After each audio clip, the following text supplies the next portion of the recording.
Good afternoon, gentle friends. Welcome back to another What I Eat in a Day. So it is Wednesday and still got a ton of snow. And I had made these roast vegetables Monday. And I put those away and I thought, okay, today for lunch, I'm going to do a roast potato tuna bowl.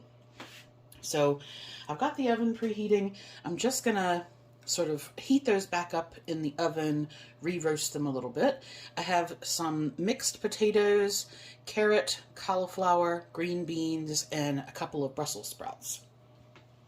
I'm going to make a sauce to go with that, which is Greek yogurt, guacamole. This is some of the lime pulp left over from juicing and some mustard. And then I'm going to have half a can of just chunk light tuna. No cooking involved really. All I need to do is reheat these in the oven, and then while they're heating up, I'm going to make the sauce, and that'll be everything.